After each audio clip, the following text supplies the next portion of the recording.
नमस्कार, मैं हूं आपके साथ मयंक। आज 28 तारीख है और ईद के मौके पर ईरान ने लिया है बड़ा बदला।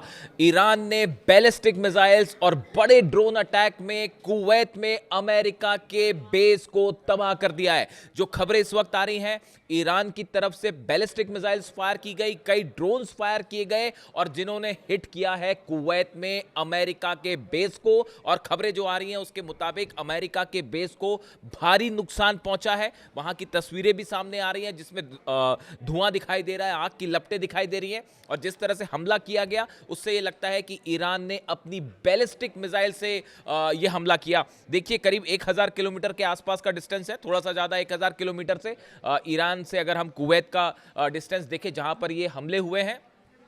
बैलिस्टिक मिसाइल से ये अटैक किया गया क्योंकि जिस सटीक निशाने से ये अटैक हुआ, डिफेंस सिस्टम नहीं रोक पाए। बीच में अमेरिका के कई जहाज खड़े हुए हैं, चाहते तो वो इसे रोकने की कोशिश कर सकते थे लेकिन वो नहीं रोक पाए। कुवैत का डिफेंस सिस्टम भी मिसाइल्स को नहीं रोक पाया। इसका मतलब ये बैलिस्टिक मिसाइल थी और जो खबरें आ रही हैं उसके मुताबिक खैबर शिकन मिसाइल से ये हमले किए गए। ये बड़ा पलटवार है ईरान का और ईरान की तरफ से करारा जवाब माना जा रहा है अमेरिका को। देखिए, जो ये शुरुआत कैसे हुई, पहले मैं आपको एक बार अभी जो खबर बता दूं जो लेटेस्ट आई है। Iran Islamic Revolutionary Guard Corps says it struck a base used by United States force in response to US attacks on an Iranian target near the Strait of Hormuz. Iran का कहना ऐसा है, आज सुबह America की तरफ से बंदर अब्बास में 3 जगह पर हमले किए गए थे जो कि मिसाइल्स अटैक थे। फाइटर जेट से भी हमले किए गए लेकिन मेजर अटैक जो है मिसाइल से था। ईरान का कहना यह है कि ये हमले कुवैत से किए गए थे, कुवैत के बेस से मिसाइल्स फायर की गई थी। देखिए, मैंने अपने पिछले वीडियो में आपको कहा था कि 3 अरब देश हैं। जो हम पिछले हमले की बात करें, जो 3 दिन पहले ईरान को निशाना बनाया गया, उसमें इस तरह की खबरें थी कि अरब देशों के 3 बेसेस का इस्तेमाल हुआ है। और मैंने आपको ये बात भी कही थी कि देखिए, अब ये बात छिपती नहीं है। चाइना के सैटेलाइट, रूस के सैटेलाइट तुरंत इस बात को पता लगा लेते हैं कि कहां से मिसाइल्स फायर हुई। आज सुबह जो अमेरिका ने हमला किया बंदर अब्बास में, उसमें जो मिसाइल्स फायर की गई वो बताया जा रहा है कुवैत से फायर की गई। बिना देर गवाए आईआरजीसी ने, ईरान की सेना ने फौरन काउंटर स्ट्राइक लॉन्च की है और अमेरिका का बेस तबाह है, जो इस समय की खबरें आ रही हैं। देखिए, आज सुबह जो डेवलपमेंट हुआ वो मैं अपने पिछले वीडियो में बता चुका हूं, लेकिन ये अब एक सीरीज शुरू हो गई है जो ये बता रही है कि अब सीज फायर सिर्फ नाम मात्र का रह गया है और बड़ी जंग शुरू होगी ईद से। देखिए, ईद वाला मौका है फिर से और 28 तारीख है। दोनों का बहुत ज़्यादा रिलेवेंस है, इंपॉर्टेंस है, आप खुद समझ सकते हैं। और जंग की शुरुआत मानी जा रही है ये। अब देखिए, आज सुबह क्या हुआ। आज सुबह ये हुआ, अमेरिका का एक ऑयल टैंकर और साथ में 3 वॉरशिप्स थे अमेरिका के, जो स्ट्रेट ऑफ हॉर्मुज को पार करने की कोशिश कर रहे थे। ईरान की तरफ से, आरजीसी की तरफ से वार्निंग दी गई कि आप हमारे एरिया में अंदर आ रहे हैं, बिना परमिशन के अंदर आ रहे हैं, आप रुक जाइए। इन चारों जहाज़ों के ट्रांसपॉन्डर्स जो थे वो बंद थे, यानी बिना किसी सिग्नल के, बिना किसी इंफॉर्मेशन के इन्होंने स्ट्रेट ऑफ हॉर्मुज को पार करने की कोशिश की, ईरान के वाटर्स में घुसने की कोशिश की। नतीजा ये था, ईरान ने ड्रोन स्ट्राइक करी, ड्रोन लॉन्च किए। उसके बाद अमेरिका ने अपना डिफेंस सिस्टम से जो है वो कुछ ड्रोन को मार गिराया, लेकिन बताया जा रहा है कि कुछ ड्रोन्स ने अमेरिका के उस ऑयल टैंकर को भी हिट किया जो यहां से पार करने की कोशिश कर रहा था। नतीजा यह हुआ, हॉर्मुज में जबरदस्त गोलाबारी शुरू हुई और इसी दौरान अमेरिका की तरफ से मिसाइल लॉन्च किए गए बंदर अब्बास में नेवल बेसिस पे। अमेरिका का कहना है हमने उन नेवल बेसिस को निशाना बनाया है जहां से ईरान के ड्रोन्स टेक ऑफ करते हैं।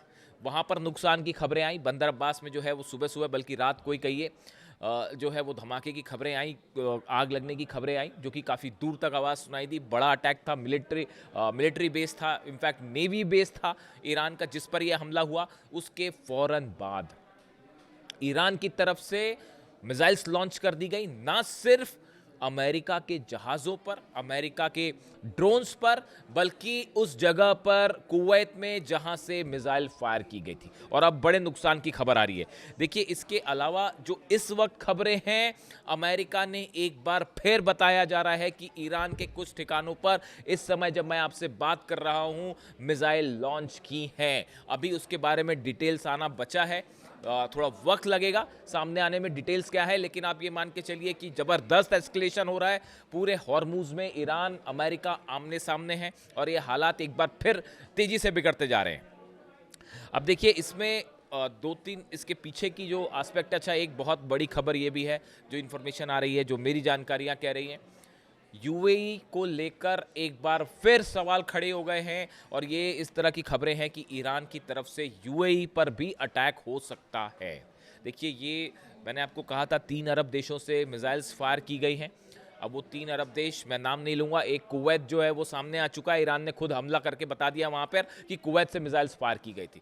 2 और देश कौन से हैं अरब के जहाँ पर इस्तेमाल किया गया पिछले हमले में, और क्या आज के हमले में भी किसी का इस्तेमाल था? ईरान की तरफ से अगर स्ट्राइक होगी तो वो बात खुद ही सामने आ जाएगी। लेकिन फिलहाल यूएई को लेकर ज़बरदस्त अलर्ट है और बताया जा रहा है कि यूएई पे कभी भी जो है ईरान की तरफ से हमला हो सकता है। इस पर थोड़ा सा नज़र रखने की ज़रूरत है।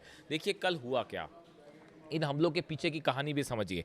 कैंप डेविड अमेरिका में एक बड़ी बैठक होती है जहां पर डोनाल्ड ट्रंप अपनी पूरी कैबिनेट के साथ मीटिंग करते हैं। तमाम मंत्री शामिल थे, वॉर एक्सपर्ट्स शामिल थे, सबके साथ एक बड़ी मीटिंग हुई। इस मीटिंग में चर्चा हुई कि अब ईरान का क्या करना है, क्या किया जाए, डील की जाए, आगे बढ़ा जाए, क्या किया जाए। इसमें जो सबसे क्रिटिकल मुद्दा था वो ये था कि ईरान का जो यूरेनियम है, अगर वो चीन, इस तरह के कई प्रस्ताव सामने आ रहे। देखिए मैं ये नहीं कह रहा कि ईरान की तरफ से प्रस्ताव आए हैं, लेकिन इस तरह की तमाम चर्चाएं हैं अलग अलग सोर्सेस से। इसलिए चूंकि चर्चाएं हैं इसलिए हम भी उस पर चर्चा कर रहे हैं। डोनाल्ड ट्रंप को यह मंजूर नहीं है कि ईरान अपना यूरेनियम जो है वो चाइना को दे या रूस को दे। इसकी 2 वजह है। पहली वजह यह है कि ईरान, पहली बात तो हालांकि ईरान अपना यूरेनियम देने को तैयार ही नहीं है।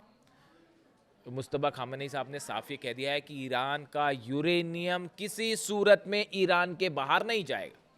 ये बात साफ कर दी गई है और अब तक ना तो यूरेनियम पर कोई बात हुई है, ना न्यूक्लियर प्रोग्राम को लेकर कोई बात हुई, कोई इस तरह की बात नहीं हुई। लेकिन चूंकि पुतिन की तरफ से ये ऑफर आया इस तरह का कि हम आपका यूरेनियम रखने को तैयार हैं, तो डोनाल्ड ट्रंप को ये दोनों ही स्थिति मंजूर नहीं है कि ईरान अपना यूरेनियम चीन को पहुंचाए या रूस को पहुंचाए। उसकी बड़ी वजह ये होगी कि फिर उसके बाद ये साबित हो जाएगा कि रूस और चीन दोनों अमेरिका से ज़्यादा पावरफुल हैं और वो जो है अमेरिका को ना समझौता करवा पाया और ना ही डील करवा पाया। तो अब ये मदद कर रहे हैं और हमेशा के लिए अमेरिका जो है वो झुकने को मजबूर रहेगा उस देश के पास जिसके पास ईरान का यूरेनियम होगा, उसका अपर हैंड होगा। इस बात से तो इस बैठक में यह तय हुआ कि यूरेनियम को लेकर जो है वो ये प्रस्ताव मंजूर नहीं है कि भाई रूस या ईरान जाए। तो फिर क्या किया जाए? ऐसी सूरत में एक नई बात डोनाल्ड ट्रंप अब कहने लगे कि ईरान के यूरेनियम को ईरान में ही खत्म कर दिया जाए इंटरनेशनल निगरानी में, जो कि एक बड़ा सा ख्याली पुलाव है जिसके बारे में जो संभव होता नहीं दिख रहा है। फिलहाल मेरे को नहीं लगता कि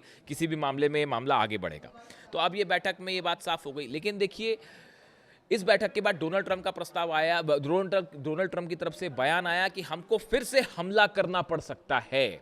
यानी मामला फिर से एक बार जंग की तरफ, तमाम कोशिशें हो चुकी, अरब के 5 देशों ने अपनी जबरदस्त माथापच्ची कर ली, चीन की बातें भी आ गई सामने, पाकिस्तान ने भी कोशिश कर ली। अल्टीमेटली मामला यूरेनियम और न्यूक्लियर मुद्दे पर आकर फंस चुका है और वो डील संभव नहीं होगी। बार बार मैं बात कह रहा था कि डील नहीं हो पाएगी और अब हालात वही फिर से बनते दिखाई दे रहे हैं। डील जब तक ईरान तैयार नहीं होगा और रिस्पेक्टफुल पोजीशन में जब तक आप ईरान से डील नहीं करोगे तब तक डील हो ही नहीं सकती।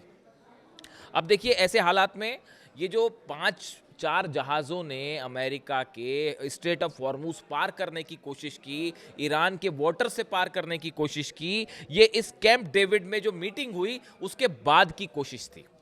तो क्या ये माना जाए कि अमेरिका स्ट्रेट ऑफ हॉर्मुज में अपने जहाज़ों को ज़बरदस्ती वहाँ से ले जाने की कोशिश कर रहा था, अपनी ताकत दिखाने की कोशिश कर रहा था और नतीजा ये हुआ कि ईरान की तरफ से ड्रोन्स फायर हो गए और वहाँ पर अपना खुद का हाथ जला बैठे, ये वाली बात है वहाँ पर। तो अब कुल मिला के हालात ये है कि स्ट्रेट ऑफ हॉर्मुज में इस समय भयंकर तनाव है। वॉर वाली सिचुएशन ऐसी है कि सीज फायर, वो नाम का सीज फायर बचा हुआ है, दोनों तरफ से लगातार हमले जारी हैं। अब देखिए आज 28 तारीख है, 28 तारीख को ही अली खामेनी साहब का असैसिनेशन हुआ था रमज़ान के बीच में, और आज देखिए बकरीद का मौका है, ईद का मौका है, हज, पूरी दुनिया में जो है वो हज की चर्चा है, अरब देशों में हज की चर्चा है, ईद मनाई जा रही है और उस बीच में ये फिर से हमले हो जाना, ये किस बात का संकेत देता है? आप खुद समझिए, मैं आप पर छोड़ता हूँ ये कि आप सोचिए आप इसको किस तरह से लेते हैं। आखिर ईरान, यही बात बार बार ईरान कह रहा है। देखिए एक और खबर आई कल इस तरह से, वो खबरें आपने देखी होगी कि भाई ईरान अपना अमेरिका अपनी फोर्सेस को पीछे हटाए, इस तरह के एक ड्राफ्ट की चर्चा है। लेकिन ये अगर अमेरिका इस ड्राफ्ट को मान लेगा तो ये सीधा सीधा अपनी हार को स्वीकार करने जैसा है अमेरिका के लिए, इसलिए अमेरिका इसके लिए कतई तैयार नहीं होगा। अब डोनाल्ड ट्रंप का बयान आया कि मिड टर्म पोल्स होने हैं नवंबर में, मैं उसको देख के कोई फैसला नहीं करूंगा, जो अमेरिका के लिए सही होगा मैं वही करूंगा। अब हालात ये हैं कि डोनाल्ड ट्रंप दोनों तरफ से फंस गए हैं। अगर अपने फोर्सेस को, जहाजों को पीछे हटाते हैं तो संदेश ये जा रहा है कि अमेरिका जंग हार चुका है। अगर हमला करते हैं तो आपने नतीजा देख लिया, बैलिस्टिक मिसाइल्स जो है वो कुवैत के एयरबेसेस को उड़ा रही हैं। तो अब दोनों तरफ से फंस चुके हैं। अब इस हालात में आप देखिए, जंग में अगर आप ईद की बात करें तो ये ईद जो है एक बार फिर से ईरान की जीत लेके आई है। जंग की बात करें तो ईरान भारी पड़ रहा है। अगर डील की निगोशिएशंस की बात करें उसमें भी ईरान भारी पड़ रहा है। हॉर्मूज में भी ईरान भारी पड़ रहा है। कोई डील की जहां तक बात है उस पे भी जो ईरान भारी पड़ रहा है। सामने जो है वो फुटबॉल का वर्ल्ड कप होना है अमेरिका में, वो उसको नहीं समझ पा रहे हैं कि कैसे डील किया जाए। चाइना, रशिया की तरफ से अलग प्रेशर बनाया जा रहा है। पुतिन जो है वो अपनी न्यूक्लियर मिसाइल्स लेकर तैयार है कि यूक्रेन पर बरसाने के लिए। इस हालात में अब सिचुएशन ये है, देखिए इसमें यहाँ जो कंक्लूजन निकल के आ रहा है वो ये कि सीज फायर सिर्फ नाम की बात बची हुई है। किसी भी क्षण एक बड़ी जंग छिड़ सकती है। ईरान का स्टैंड साफ है कि अगर हम पर किसी भी तरह के हमले होते हैं उससे बड़ा जवाब दिया जाएगा। किसी भी तरह का अगर हमें डराने धमकाने की कोशिश होती है तो किसी तरह की कोई बातचीत नहीं होगी। यानी हर स्तर पर ईरान अमेरिका पर भारी पड़ रहा है। और अब हालात ये हैं कि एक और अमेरिका का बेस तबाह हो चुका है। हालात पर नजर है, जैसी अगला अपडेट आएगा आप तक पहुंचाऊंगा। वीडियो कैसा लगा कमेंट करके बताइए। और आप सबको एक बार फिर जो है ईद की बहुत बहुत शुभकामनाएं। Thank you so much.